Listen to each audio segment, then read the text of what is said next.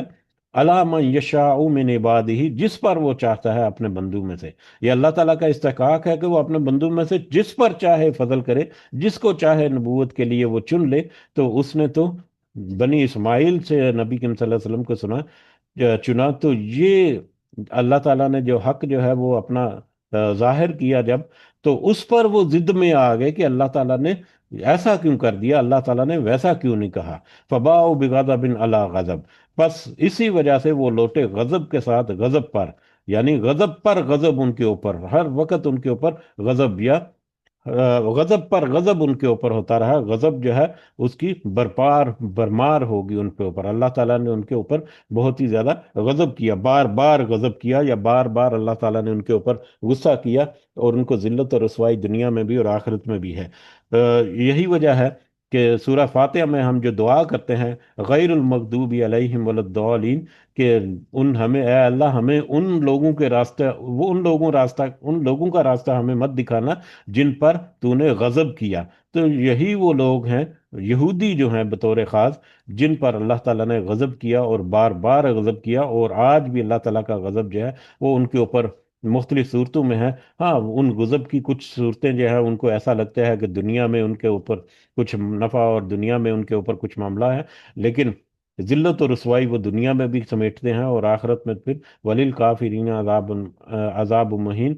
ایسے لوگوں کے لیے تو پھر رسوا کر دینے والا عذاب ہے۔ اور ان ایسے لوگوں، یعنی ان کا کفر جو ہے، ایسے کفر کرنے والوں کو، اور اس کی کفر کی وجہ کیا تھی، جیسا کہ ہم نے پہلے ذکر کیا کہ وہ تکبر اور ضد انا جو ہے اس پر اڑ گئے۔ صحیح مسلم اور صحیح مسند احمد اور ترمذی کی ایک حدیث ہمارے سامنے آتی ہے، جو کہ حضرت عمرو بن شعیب رضی اللہ تعالیٰ عنہ نے اپنے باپ حضرت عمرو بن شعیب نے اپنے باپ اور انہوں نے اپنے دادا سے روایت کیا کہ نبی کریم صلی اللہ علیہ وسلم نے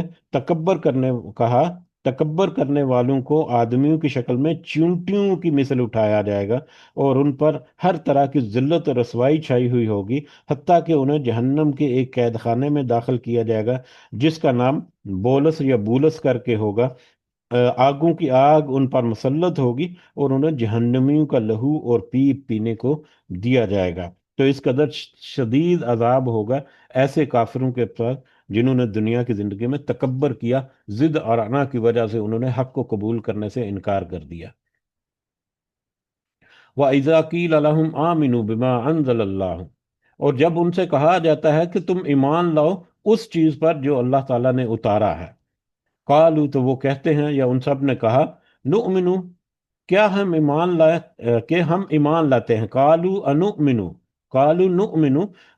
انہوں نے کہا، ان سب نے کہا کہ ہم ایمان لاتے ہیں بما انزل علینا، اس پر جو اتارا گیا ہم پر، ہم تو اس پر ایمان لاتے ہیں جو ہم پر اتارا گیا۔ جب ان سے کہا جاتا ہے کہ ایمان لاؤ اس پر جو اللہ تعالیٰ نے اتارا ہے، تو وہ کہتے ہیں کہ ہم تو اس پر ایمان لاتے ہیں جو ہم پر اتارا گیا، ہم پر جو اتارا گیا اللہ تعالیٰ نے، ہم تو صرف اس پر ایمان لاتے ہیں۔ وَيَكْفُرُونَ بِمَا وَرَاءَ، اور وہ سب انکار کرتے ہیں اس کا جو اس کے علاوہ ہے، جو ان کے اوپر نہیں اتارا گیا، اس کا وہ انکار کرتے ہیں، یعنی قرآن کو وہ ماننے سے انکار کرتے ہیں جو کہ بنی اسماعیل پر یا حضرت محمد صلی اللہ علیہ وسلم پر نازل ہوا، جبکہ اپنے اوپر ان کا اتارا گیا جو کلام ہے، تورات اور انجیل وغیرہ، اس کا وہ اقرار کرتے ہیں، اور کہتے ہیں کہ تو ہم تو صرف اسی بات پر یا اسی کتاب پر یا اسی وحی پر ایمان لائیں گے جو ہمارے اندر موجود ہے یا ہمارے اوپر اتارا گیا۔ اب یہاں سے آیت نمبر 91 سے لے کر آیت نمبر 93 تک، یہ جو 3 آیات ہیں، ان آیات میں ہم دیکھیں گے کہ بنی اسرائیل یا اہل کتاب جو ہیں وہ اس بات پر اڑ گئے تھے کہ ہم تو صرف اسی پر ایمان لاتے ہیں جو ہماری طرف نازل کیا گیا۔ اسی طرح کے بہانے بنا کر دراصل انہوں نے قرآن پر ایمان لانے سے انکار کر دیا۔ اس پر اللہ تعالیٰ نے ان کی گرفت کی اور ان سے کہا کہ اگر تم واقعی صحیح معنوں میں اپنی اس کتاب پر ایمان لاتے ہو جس کا تم مطلب جس کے بارے میں تم بڑے پر یقین ہو کر کہتے ہو کہ وہی کتاب سچ ہے، تو پھر ذرا کچھ سوالوں کے جواب تو دو۔ تو ہمیں ان آیات میں کچھ سوال نبی کی اللہ تعالیٰ کی طرف سے ان بنی اسرائیل کے ساتھ ہوں گے، اور ان سوالوں میں بھی در حقیقت ان کی نافرمانیاں چھپی ہوئی ہیں، اور ان نافرمانیوں کا جواب جو ہے وہ ان کے پاس نہیں ہے، یا ان نافرمانیوں میں ہمیں ان کی اس ایمان کی یا ان کے اس قول کی حقیقت جو ہے وہ ہمیں نظر آتی ہے۔ تو کہتے تو ہیں کہ ہم صرف اس بات پر یا اس قول پر یا اس کلام پر ایمان لاتے ہیں جو ہماری طرف بھیجا گیا یا ہمارے نبیوں پر، رسولوں پر اتارا گیا، لیکن در حقیقت وہ اس پر بھی ایمان نہیں رکھتے۔ اس پر اگر وہ ایمان رکھیں گے تو اپنے ماضی میں انہوں نے جو کچھ کیا، اور آج جب یہ قرآن نازل آ رہا ہے جو کچھ وہ کر رہے ہیں، وہ ایسا نہ کرتے اگر وہ صحیح معنوں میں اپنی کتاب پر بھی ایمان لاتے، جیسا کہ وہ مطلب اظہار کرتے ہیں یا اقرار کرتے ہیں۔ تو ان میں تین چار سوال جو ہیں وہ آگے جب آئیں گے تو اس کے مطابق ہم اس کو دیکھیں گے۔ سیلف ایکسپلینیٹری قسم کے وہ سوالات بھی ہیں، اور ان کے جوابات جو ہیں وہ ہم نے اب تک کی جتنی آیات پڑھی ہیں ان میں ہمیں وہ جو سارے جوابات جو ہیں وہ بھی ہمارے سامنے ہیں۔ بہرحال وَإِذَا قِيلَ لَهُمْ آمِنُوا بِمَا أَنزَلَ اللَّهُ، جب ان سے کہا جاتا ہے کہ اللہ نے جو اتارا ہے یہ قرآن، اس پر ایمان لاؤ، قالوا تو ان سب نے کہا، نؤمن نؤمن بما انزل علینا ویکفرون بما وراءہ، کہ ہم تو ایمان لاتے ہیں صرف اس بات پر جو ہماری طرف اتاری گئی یا ہم پر نازل ہوا، اور ہم اس کے علاوہ کچھ بھی نازل ہوا ہم اس کو ماننے سے انکار کرتے ہیں۔ جبکہ وَهُوَ الْحَقُّ، جو اتارا گیا ہے اس کے علاوہ بھی، یعنی یہ قرآن جو ہے یہ تو حق ہے، مصدقا لما معہم، یہ تصدیق کرتی ہے جو کچھ ان کے ہاتھوں میں یا ان کی کتاب میں ہے۔ سب سے پہلا تو ان کے اوپر سوال جو ہے وہ یہی داغ دیا اللہ تعالیٰ نے کہ تم اگر اپنی کتاب کے بارے میں پر یقین ہو کر کہتے ہیں کہ ہم تو صحیح معنوں میں اس پر ایمان لائے ہیں، اگر تم صحیح معنوں میں اس پر ایمان لائے ہو تو تمہاری کتاب میں تو موجود ہے کہ یہ قرآن جو بعد میں آئے گا اس کی صفات کیا ہیں، اس کے مندرجات کے بارے میں یا اس کے بہت ساری خوبیوں کے بارے میں تمہیں تمہاری کتابوں میں نشانیاں ملتی ہیں، اور ان نشانیوں کو تم اپنی آنکھوں سے، اپنے کانوں سے سنتے ہو، اپنی آنکھوں سے درست پاتے ہو کہ وہ نشانیاں جو ہیں وہ اس کتاب میں موجود ہیں، اور یہ کتاب جو ہے وہ تمہاری نشانیوں کی یا تمہاری کتابوں کی تصدیق کرتی ہے۔ تو سب سے پہلا تو تمہارا ایمان کا امتحان یہی ہے کہ اگر تم اپنی کتاب پر صحیح معنوں میں ایمان لاتے ہو تو تمہیں اس پر بھی ایمان لانا پڑے گا جو اللہ تعالیٰ نے اب نازل کیا ہے یہ قرآن، جو کہ تمہاری کتابوں میں سے اس کے بارے میں ذکر ہے، اور تم نے اس کو پہچان بھی لیا ہے۔ تو یہ تو حق ہے جو اللہ تعالیٰ نے نازل کیا، اور وہ حق جو ہے وہ تمہارے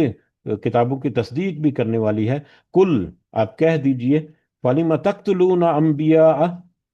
کہ کیوں تم قتل کرتے ہو اپنے نبیوں کو۔ اب دوسرا یہاں پر سوال جو ہے وہ اللہ تعالیٰ نے یہاں پر جڑ دیا ان کے ایمان کا یا ان کے اندر سے جھنجھوڑنے کا۔ اگر تم مطلب اس پہلو پر سوچتے نہیں تو تمہاری جو کتاب ہے، جو تورات اور انجیل وغیرہ، ان میں تمہارے کیا احکامات ہے کہ نبیوں کی تم نے پیروی کرنی ہے، نبیوں کے احکامات کو ماننا ہے، اور ان کے ہدایت و نصیحت کے مطابق تم نے اپنے معاملات کو لے کر چلنا ہے، اور بلکہ تمہارا تو رویہ جو ہے وہ نبیوں کو قتل کرنے تھا۔ تو تم نے اپنے نبیوں کو قتل کیوں کیا اگر تم صحیح معنوں میں اپنی کتاب پر ایمان رکھتے ہو، جبکہ تمہاری کتابوں میں تو کہیں یہ اجازت نہیں کہ نبیوں کے ساتھ اس طرح سے معاملات کرو۔ تو ان کے ایمان کا دوسرا امتحان یا دوسرا کاؤنٹر کوسچن ان کے اوپر کہ تم نبیوں کو کیوں قتل کرتے ہو، ذرا یہ بتاؤ، اور نبیوں کو کیسے قتل کرتے تھے، کل اس کے بارے میں ہم نے تھوڑا سا تذکرہ بھی کیا تھا۔ من قبل، اس سے پہلے، یعنی اس سے پہلے ماضی میں تم نے اپنے نبیوں کو کیوں قتل کیا، ان کنتم مؤمنین، اگر تم صحیح معنوں میں مومن ہو، اپنے کتابوں پر ایمان لانے والے ہو، تو ذرا اس بات کا بھی جواب دو۔ اور اس کے بعد آگے وَلَقَدْ جَاءَكُم مُوسَىٰ بِالْبَيِّنَاتِ، اور تمہارے پاس تو موسیٰ بھی آئے تھے کھلی نشانیوں کے ساتھ۔ اگر تم اپنی صحیح کتابوں میں صحیح معنوں میں ایمان رکھتے ہو تو ذرا یاد کرو اپنی تاریخ کو کہ تم نے حضرت موسیٰ علیہ السلام کے ساتھ کیا معاملات کیے، بار بار ان کی نافرمانیاں کی، بار بار ان کی تکذیب کی، بار بار ان کے حق میں گستاخیاں کرتے رہے۔ تو جبکہ حضرت موسیٰ علیہ السلام تو تورات کے علاوہ بہت ساری کھلی نشانیاں اور کھلے معجزات تمہارے ساتھ لے کر آئے تھے، منو سلوا تمہارے اوپر ہوا، بادلوں کا سایہ تمہارے اوپر ہوا آیا، 12 چشمے تمہارے لیے پھوٹے، تو کیا کیا تمہارے لیے سامنے، تمہاری آنکھوں کے سامنے نہیں ہوا؟ پھر گائے کا واقعہ جو ہے اس کا بھی تذکرہ ہم نے دیکھا کہ کتنا بڑا معجزہ تمہاری آنکھوں کے سامنے مطلب ہوا، تو اس کے باوجود تم نے حضرت موسیٰ علیہ السلام کو کھلی نشانی کے باوجود تم نے انکار کیا، بلکہ الٹی روش میں مخالفت کی۔ تو ذرا اس کا بھی جواب دو کہ اگر تم اپنی کتاب پر ایمان لاتے ہو تو یہ تم نے کیا کیا تھا؟ یہ تم نے کیسے کر دیا؟ یہ کون کہاں لکھا ہے تمہاری کتاب میں؟ ثم اتخذتم العجلہ، اور اس حضرت موسیٰ علیہ السلام سے مخالفت میں، یا اس قدر آگے بڑھ گئے نافرمانی میں، ثم اتخذتم العجل من بعدہ، کہ ان کی غیر موجودگی میں، اس کے بعد ان کی غیر موجودگی میں جب وہ 40 راتوں کے لیے تورات پر گئے تھے، تو تم نے پکڑ لیا بچڑے کو معبود بنا کر، تم نے ایک بچڑے کو معبود بنا لیا، وانتم ظالمون، در حقیقت تم ہو ہی ظلم کرنے والے، تم ہو ہی ظالم۔ تو اس کی اجازت کہاں سے تمہیں مل گئی؟ کون سی کتاب سے، یا کون سی پچھلے تمہارے اوپر نازل کردہ کسی نصیحت سے کہ بچڑے کی پوجا کرنے لگو، یا توحید میں تم ڈنڈی مارنا شروع کر دو؟ تو یہ سارے سوالات ہیں جو اللہ تعالیٰ نے اب ان کے سامنے رکھے کہ کہاں تمہاری، اگر تم بڑے یقین سے کہتے ہو کہ ہم صرف اس پر ایمان لاتے ہیں، تو کہاں ہے تمہارا ایمان جس کا تم اظہار کرتے ہو؟ کہاں ہے اس کے ٹھوس شواہد جو تم نے پریکٹیکلی کیا اس ایمان کے بدلے میں، جس کا تم مطلب اظہار کرتے ہو؟ وَإِذَا أَخَذْنَا مِيثَاقَكُمْ، اور ذرا وہ بھی وعدہ یاد کرو، جب تم سے وقت یاد کرو جب تم سے پختہ عہد لیا تھا، وَرَفَعْنَا فَوْقَكُمُ الطُّورَ، اور تمہارے اوپر طور پہاڑ کو معلق کر دیا تھا، یہ اٹھا دیا تھا، یہ بلند کر دیا تھا۔ یعنی طور پہاڑ کو معلق کرنے کا واقعہ جو ہے وہ بھی اس سے پہلے ہم نے تفصیل جو ہے وہ گزر چکی ہے۔ خذو، اور تم سے اس وقت جب وعدہ کیا گیا تھا تو تم نے کیا وعدہ کیا تھا اللہ تعالیٰ کے ساتھ؟ خذو ما آتیناکم بقوۃ، کہ سب تھام لو اس کو جو ہم نے تم کو دیا ہے مضبوطی کے ساتھ۔ یہ کتاب، یہ تورات اور اس کے احکامات جو ہیں ان کو مضبوطی سے تھام لو جو تمہاری طرف بھیجے گئے ہیں۔ اور تورات کے احکامات جو ہیں ان میں سے 10 کمانڈمنٹ، تقریباً کل کا سبق ہم دیکھیں تو 10 کمانڈمنٹ جو آج بھی ان کی کہ تورات کی کتابوں میں موجود ہیں، وہ سارے اس میں کور ہو جاتے ہیں۔ تو وہی ہے جو آج ہمارے سامنے ہمارے لیے بھی ان کی رہنمائی جو ہے وہ موجود ہے۔ بہرحال تو تمہیں تو اس وقت جو وعدہ کیا تھا، وہ کنٹینٹس اس وعدے کے یا اس ایگریمنٹ کے یا پکا وعدہ جو تھا اس میں تو یہ بھی تھا کہ تم اس کو مضبوطی سے تھام لو گے۔ وسمعوا، اور غور سے سنو، توجہ کے ساتھ سنو، نہ صرف مضبوطی سے تھام لو، مضبوطی سے تھام لینے کا مطلب یہ ہے کہ اس کے اوپر عمل پیرا نہ ہے، اور غور سے سن لو بھی، وسمعوا، اور تم سن لو، غور سے سن لو، اور سن سمجھ کر بڑے اہتمام کے ساتھ اس کو تم مضبوطی سے پکڑ لو۔ یہ تمہیں مطلب میثاق طور کے طور میں تمہارے ساتھ وعدہ لیا گیا تھا اللہ تعالیٰ کی طرف سے، اللہ تعالیٰ نے۔ قالو، اس وقت تو تم نے کہا تھا سمعنا، ہاں ہم نے سن لیا، لیکن وہ عصینا، تم نے اس کی بھی نافرمانی کی۔ تم نے وہ وعدے کو تو اقرار کیا تھا، لیکن تم نے اس وعدے کی پاس نہیں رکھی، اس کی نافرمانی کی۔ تم نے یہ تو کہا کہ ہم نے سن لیا، لیکن اس کو مانا نہیں۔ زبان سے تو اظہار کر دیا اس کا، لیکن دل میں اس کا اقرار رکھا، دل سے وہ اس کو نہیں مانا، دل سے وہ مطلب قبول ہی نہیں کیا۔ بس ظاہری زبان سے تم نے اس کا اقرار کیا تھا، یا اس وعدے کو تم نے قبول کیا تھا۔ اب ذرا اپنی اس روش کو بھی، اس کے اوپر بھی غور کرو، اور تمہاری یہ روش جو ہے وہ کس وجہ سے، وہ وَأُشْرِبُوا فِي قُلُوبِهِمُ الْإِجْلَ بِكُفْرِهِمْ، ان کے کفر کی وجہ سے ان کے دلوں میں بچڑے کی محبت جو ہے وہ پلا دیے گئے تھے، ان کے دلوں میں بچڑے کی محبت جو ہے وہ گھول کر جیسے پلا دی گئی ہو، اس طرح سے انہوں نے اپنے اندر بچڑے کی محبت جو ہے وہ سرایت کر لی تھی، جس کی وجہ سے انہوں نے ان احکامات کو سن تو لیا، اقرار تو کر لیا، لیکن دل سے اس کو نہیں مانا، دل سے اس کا انکار کر دیا۔ اب یہاں پر یہ بڑا ایک ڈیپ ورڈ ہے جو اللہ تعالیٰ نے استعمال کیا، وَأُشْرِبُوا فِي قُلُوبِهِمْ، کہ ان کے دلوں میں پلا دیا گیا۔